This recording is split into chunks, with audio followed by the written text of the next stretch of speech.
this. I read that, I said, things haven't changed. I was lucky to have this man be on there for 10 years.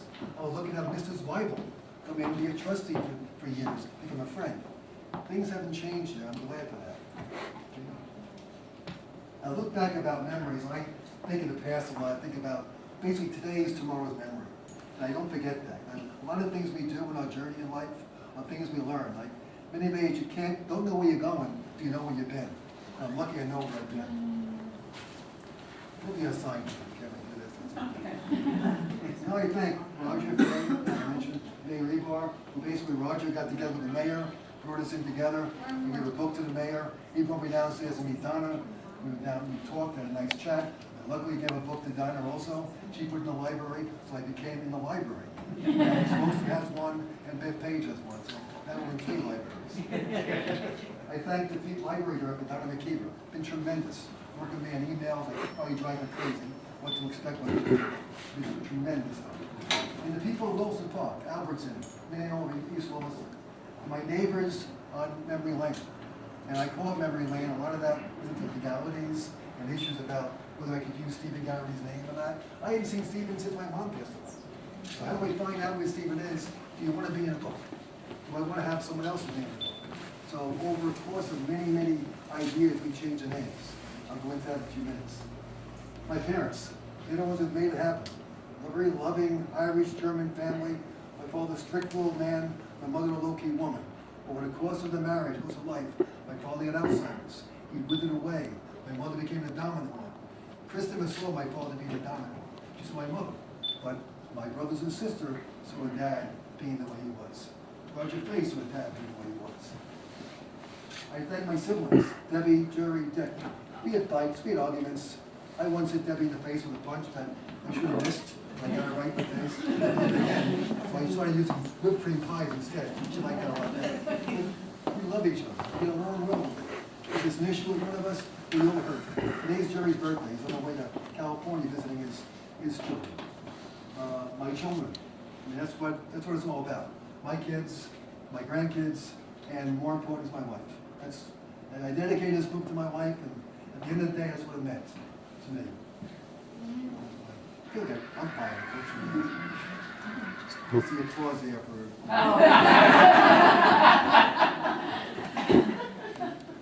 I remember being back in grade school across the street at St. Aidan's, the instrumental, influential of the years, and they always said who, what, when, where, why. So when he started doing the book and started thinking, how do we get this done? I used the who, what, when, where, why. And I tried to figure out how am I going to make this thing work. And poor Caitlin.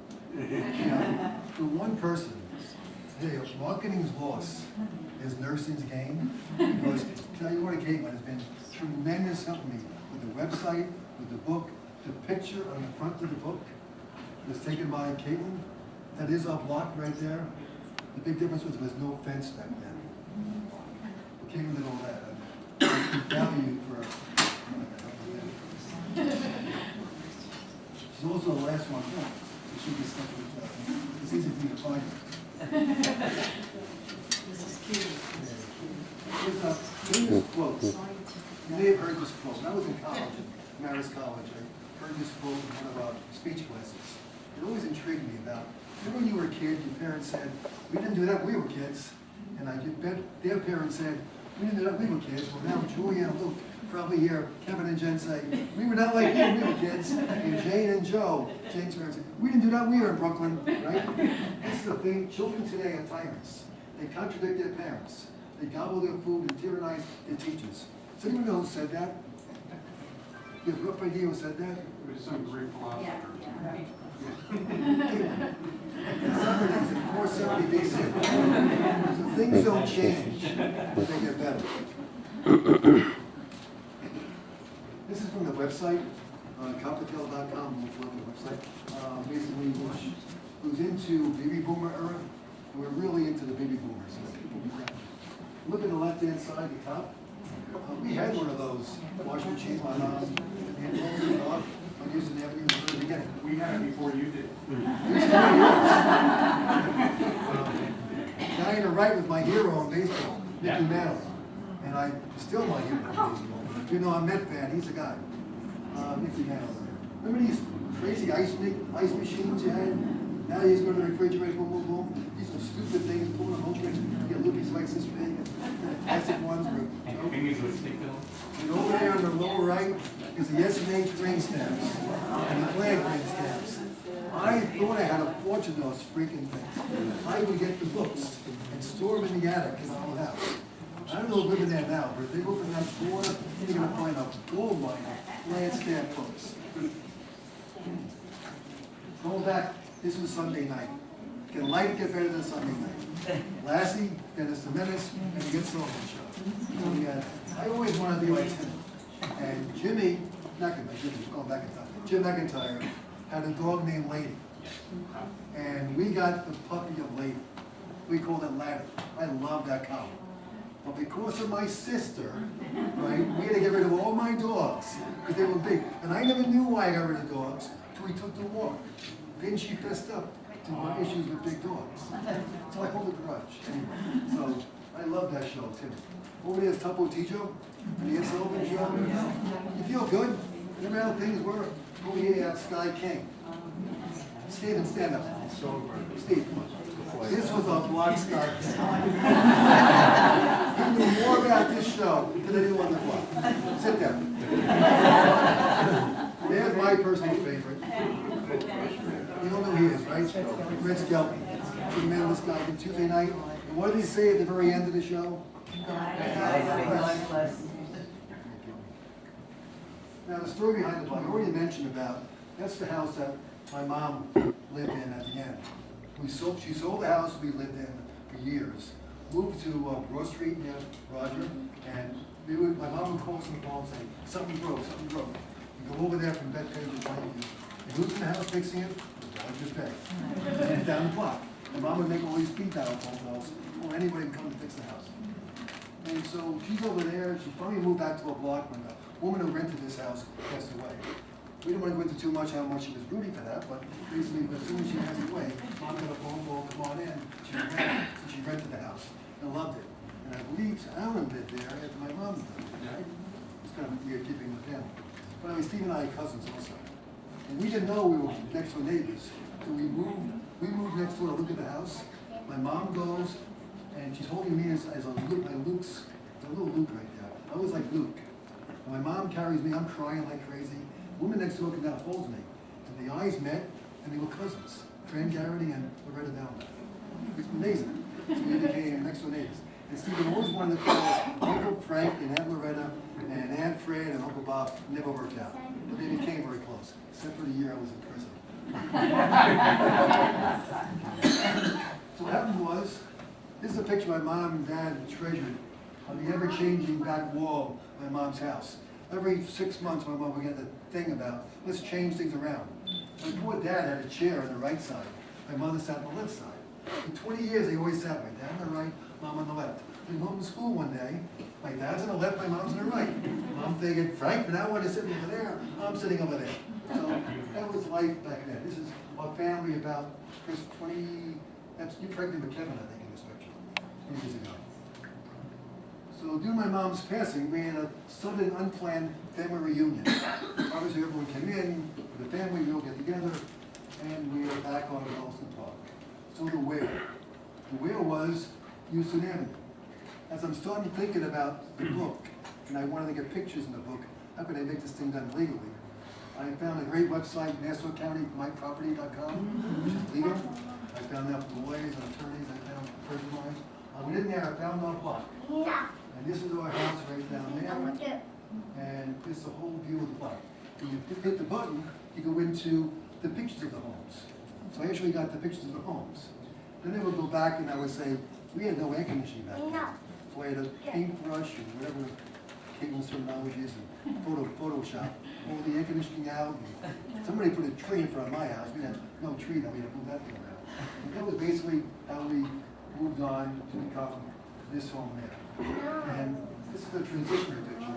We had no fence across our driveway. So that fence, over the course of time, was taken away. Myself in the book. And that was a home. And I have not been back in that house since the day we moved out.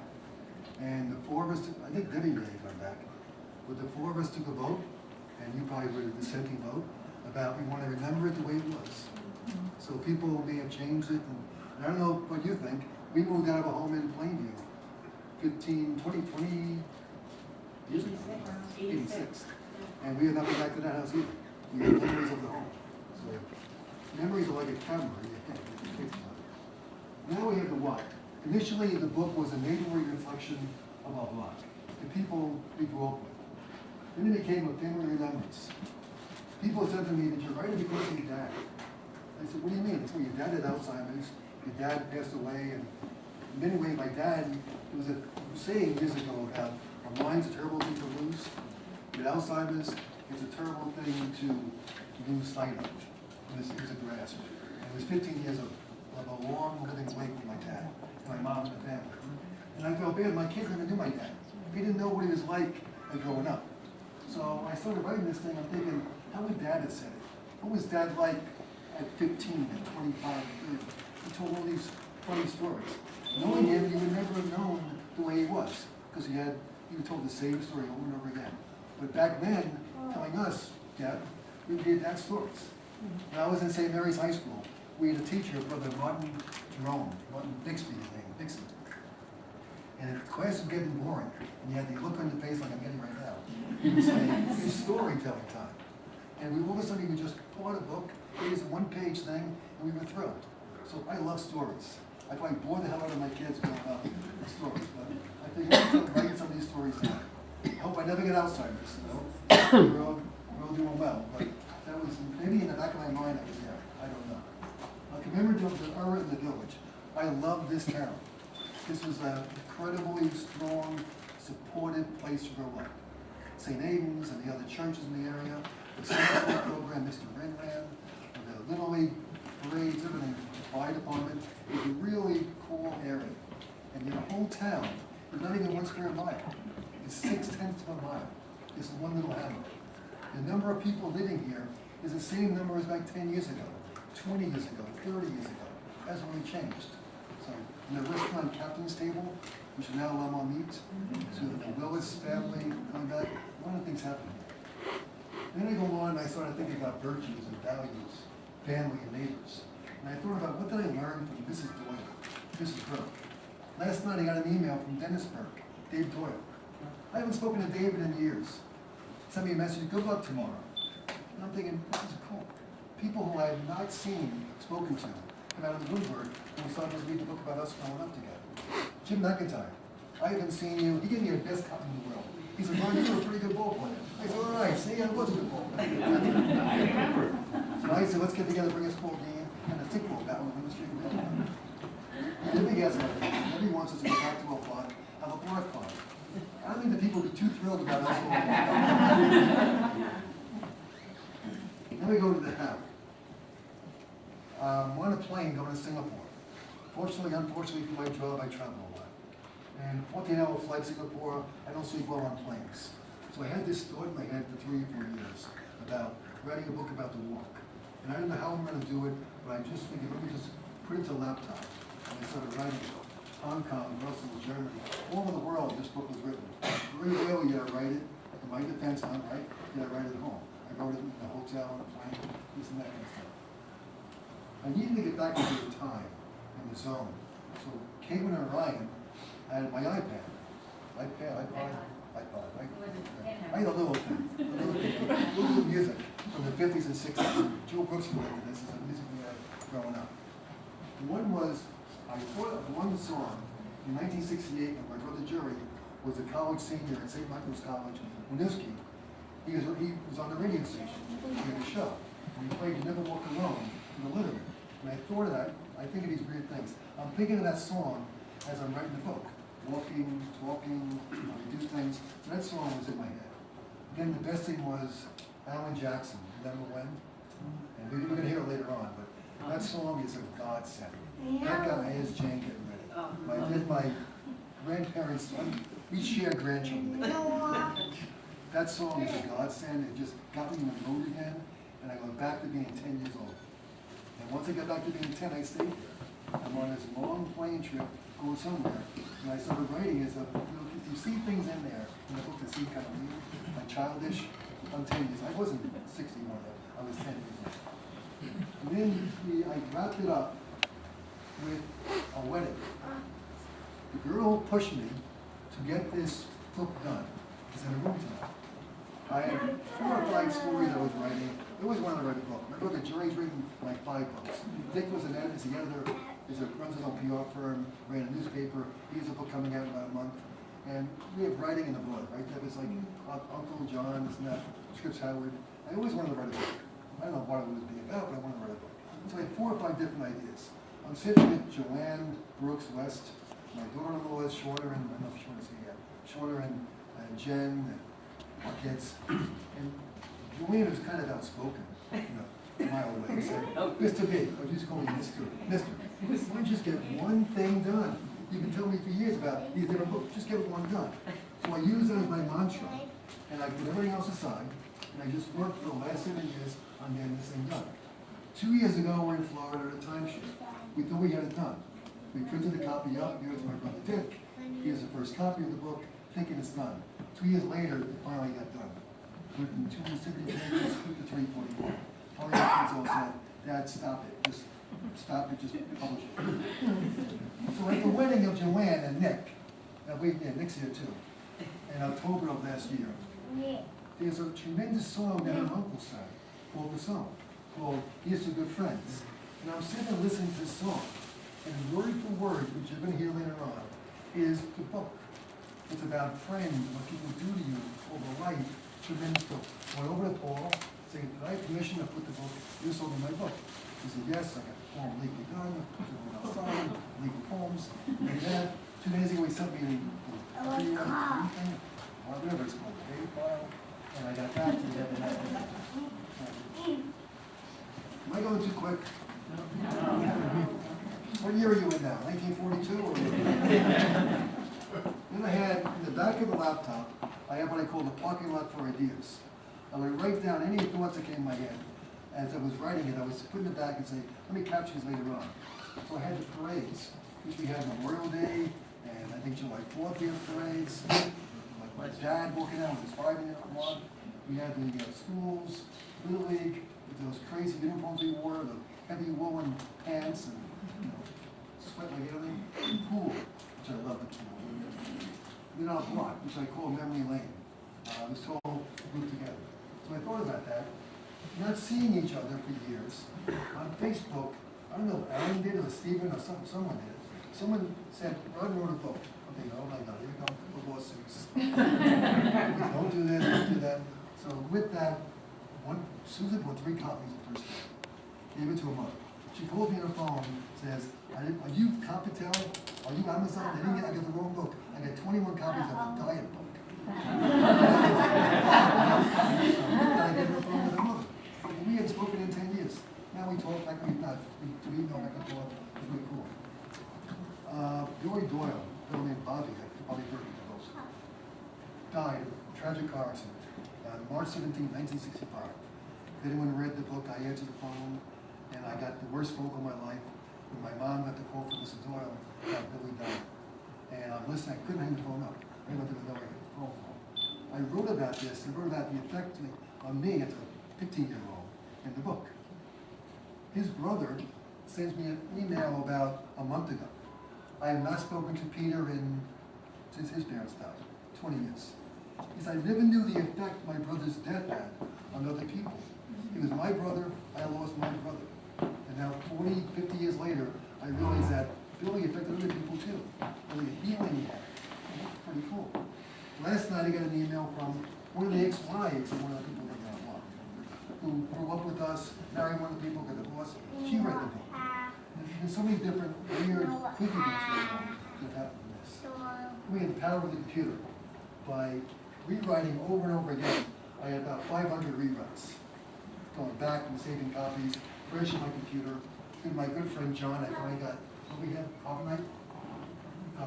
Now things are saved, we crashed everything. Then we have the Times and Wilson Bob. This is basically, we had a I think the siren stop time, right? You had two sirens back then, noon and 6 p.m. And at 6 p.m. we had three things going on. We had Rosa Park fire engine siren. We had Stephen's dad who would yell for his brother, Owen! You know, it was time for dinner. You know, we had Mr. Mary Mr. Mary, Mr. Man, who was two-fingered whistle, which the whole block heard. And everyone knew then it was 6 o'clock, on the day. 55 minutes later, we're back out on the street again. So that went away about 20 years ago, I guess. Pretty amazing. This is the old village hall, which is the old lawn before they rebuilt the front and changed the library around. The very, very top is Otto's Delicatessen, Hillside Avenue down by Marcellus. Otto had a dog that would bark when you were in there. You never saw the dog, right? Because he barked, it's an imaginary dog, but he scared the hell out of us. This big dog was always in there. On the right side is Sandy's barber shop. After I had my operation, my mom took me up there to get my hair cut. Sandy was a godsend for us for years. Fences, we had no fences back then, except for the people next to you, had to keep their kids in the backyard. But now we see fences, we have a fence in our house. It's life in the 2010. Hey, Ronald, do you remember why Nick wasn't there for 2 years at the barber shop? Well, okay, yeah. He was caught making book in the back room. Is that why you changed the name? Why do you know that story? Sandy and Nick's, and then it was just Sandy's. Why do you know that story? Pardon me? Why do you know that story? Because I used to watch all the guys coming in and going in the back room, and they never got a haircut. On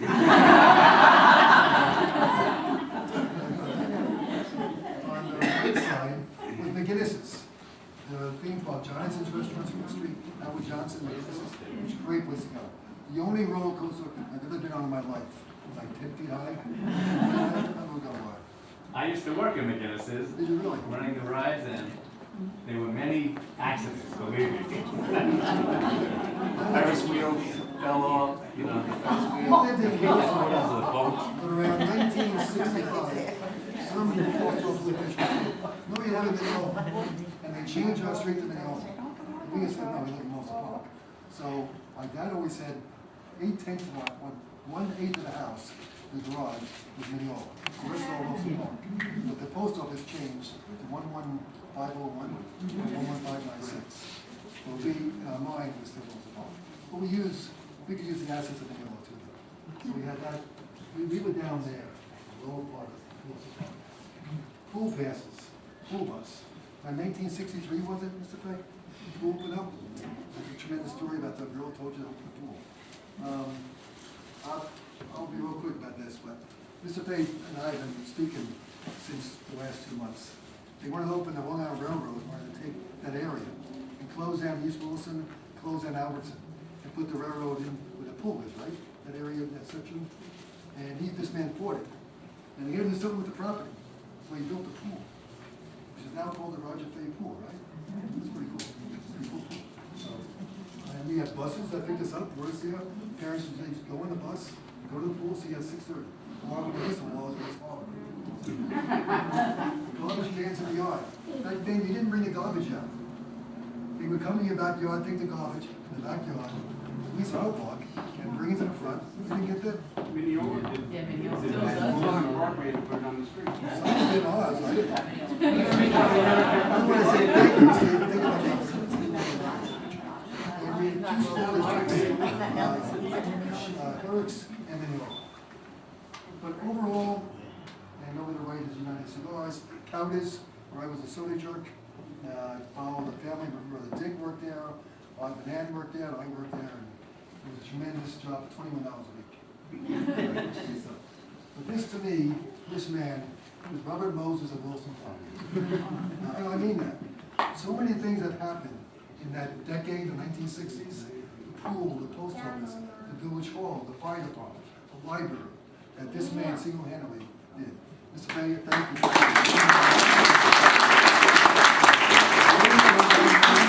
You know what Robert Moses is? Think of the World's Fair, think of going on the expressway, think of Jones Beach, think of all those things that happen in New York City. Yeah, the world's fair. None of the fun facts. As I mentioned, I visualized myself as a tinker. But I heard in the back of my mind Remember Leave It to Beaver? It was a show we had once where Beav went back home, perhaps he moved from, and he wanted to go on a swing. Remember that episode? It was a swing, and he couldn't fit his rump in the swing, right? So in the back of my, as I'm writing the book, I kept thinking, you can go home, but you can't stay. It's nice to remember the memories, but it's not there for real. So I had that swing in my mind, thinking, you're going back in the path, you're making a visit. So I used that. And Alan Jackson, can you get Alan? Alan is on my phone. But, no, this one. Alan Jackson had this song, which just got me going, as I mentioned. We're going to hear a bit of it now. And the walk started in 2000. We walked. I didn't start writing in 2004. Finished 2009, no. 2010, no. 11. Details. The last 2 years, with Amazon, CreateSpace, I learned more about publishing than I ever cared to learn about. It's amazing. And it's tremendous. And CreateSpace, I can't say enough about it. They are incredibly helpful and cooperative. Help me out. All right, great team. My friend John read the book. He gave me all ideas, he gave me all these reviews. Joanne read the book. She read the book like a third grade teacher. She marked it up and read it, and back, folded over, and that. I had a very good friend of mine, an attorney, an attorney for office, based in Washington, D.C. He read the book. He changed the book around. He had me end the book at my parents' house versus where I had in the middle. And he did all legal things about the names, the legal form that people may have signed. He helped me devise that form. But he always said, as your friend, not as your attorney. My team, my wife, my siblings, my kids, grandkids, in-laws, basically it's the people of the blood coming together. As we work together, we built this book and the virtues and values. As I started finishing up, I thought, 2 years ago, I kept saying, what did I learn from the Garrett's? What did I learn from the Manans, from Roger Fay? Roger Fay was civic pride. I learned that to believe in your village, your town, your government, you make things happen. Was it Jack Swigel, who played his sons here now? Jack Swigel was a dear friend of my mom's. Got me to go out to Woolworths and hand out these brochures for Legion of Merit. I got a job in sales at Emory Air Freight. I was trying to sell the government. Jack said, come on down, visit me in the World Trade Center. Took me in there week after week, trained me on logistics for the government. Tremendous people. You can't ask for assets like this. So I took that and I basically learned what are 42 values that are in the world I can replace with people. And I found them and put them in the book. What you meant to me. And the anecdotes. Originally the book was all about the block and the people and the book. And someone said to me, why don't you put your operation in there? I had a rather serious